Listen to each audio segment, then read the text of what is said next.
Have expensive food packaged in small containers. Shop around and find the best buy for your dollar. So what makes a difference when shopping?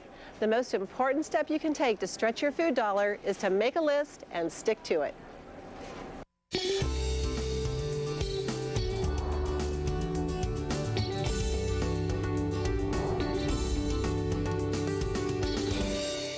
Welcome to Kids A-Cookin', where kids come first and cooking is fun.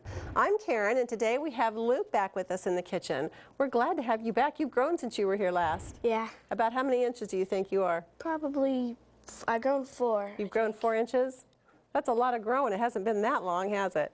You've been busy. What else have you been up to? I've been doing a lot of plays lately. Have you been doing any cooking? Yes, a You lot never of stop, cooking. do you? Never stop. Or eating? I've done a lot of eating. You need to if you're going to grow 4 inches in a short amount of time. Yeah. You need lots of nutrition, don't you? Mm-hmm. Well, today we are making pizza wraps, and these are really good. You're going to like these. This is a favorite with almost anyone, pizza is, and this is a simple way to prepare it. It makes a great appetizer or a meal, and everyone can prepare their pizza wrap just the way they like it. Now, we've already washed our hands. Be sure you do that before you get started. To begin this recipe, you'll want to heat a large skillet or griddle over medium-high heat. We've already got ours warming up. Now this recipe makes 4 pizza wraps, so you'll need 4 tortillas. These are about 10-inch in diameter. And you'll want to spread butter just on one side of it. We have this softened already. The recipe will use about a tablespoon total for 4, so you just need a small amount to cover all of it. You want to go ahead and do that for us? Sure. We need to get that all over the back side of this. We're doing this on our cutting board, but you could do this on your countertop too, as long as you've sanitized and cleaned it. Now we're going to put this butter side down or margarine side down in the skillet, so it's going to go ahead and start getting warm. Come on over here.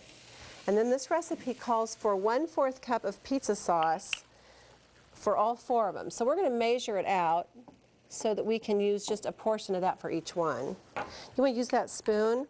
You want to spoon enough on one side to cover that. Now remember, we're going to use that for 4 of them, okay? Okay. Don't touch that griddle, it's hot, so keep your distance from that. That's probably good. Okay. You can spread that all around with the back of the spoon. If you don't happen to have pizza sauce on hand, you can easily substitute tomato sauce with just a little added oregano for spicing.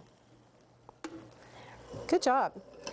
Now we've got that covered. We're going to add about 1/4 cup of Monterey Jack cheese. We can just sprinkle. This is already shredded for us. So you can just use your hand and sprinkle about 1/4 cup just so it's covered. Measurements don't have to be real accurate on this. You'll want more cheese than that. You want this gooier than that, don't you? Layer it on there. Remember, we have to eat these, so make it like you want to eat it. Okay. Okay. On top of this, we're going to add our favorite toppings. Up here we have some pepperoni, some green pepper, some ground beef, and some chicken. What sounds good to you? What would you like to add on here? Chicken. Chicken? Does that sound good? Okay, you can use that spoon and just go ahead and sprinkle it all around.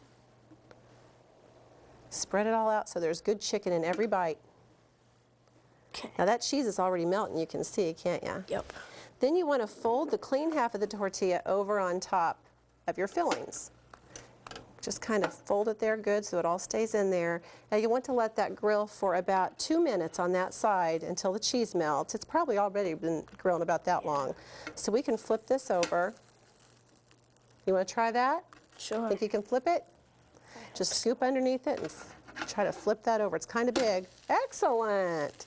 Now we'll let that grill for about another 2 minutes and let that cheese melt. Now remember, you can vary this according to your liking or what you happen to have on hand. You could add some onion if you like. You could vary the cheese. You could add some cheddar or a mixture, whatever you like, whatever sounds good to you. It's also a great way to use up leftovers and small amounts of ingredients that you have in the refrigerator. When you've cooked all the wraps, be careful during cleanup. Never add water to a very hot skillet or griddle because it could sizzle up and burn you. Adding cold water to a hot pan can also warp and ruin the pan, so let the pans cool before you place them in soapy water. We're going to make the rest of these and we'll be right back to eat. Are you hungry? Yes. Okay, we'll finish these up and be right back. Consumers can be sure as they heat meals or leftovers in the microwave that the Food and Drug Administration carefully reviews the materials used to make plastics designed for food use. If you don't find instructions for microwave use, you should use a different plate or container that you know is microwave safe. Such containers are made to withstand high temperatures. For example, don't put styrofoam, margarine tubs, plastic storage bags, grocery bags, or carry-out containers in the microwave. As the food gets hot, the container could melt into the food or warp, causing spills and burns. Don't reuse disposable frozen dinner dishes either. They are meant for one-time use and cannot withstand reheating. Plastic wrap that says it is microwave safe should be placed loosely over food so that the steam can escape and should not directly touch your food. Always read the directions, but generally, microwave safe plastic wraps, wax paper, cooking bags, parchment paper, and white microwave safe paper towels are safe to use. Luke doesn't want to wait another minute to try these. They look so good. These really smell good too. You like those? Mm-hmm. You have got to try this recipe. When I made them at home, I could hardly cook them fast enough. My family liked them so much. For more information about this recipe and helpful hints to make cooking easier, visit our website, kidsacookin.ksu.edu. See you next time on Kids A Cookin'.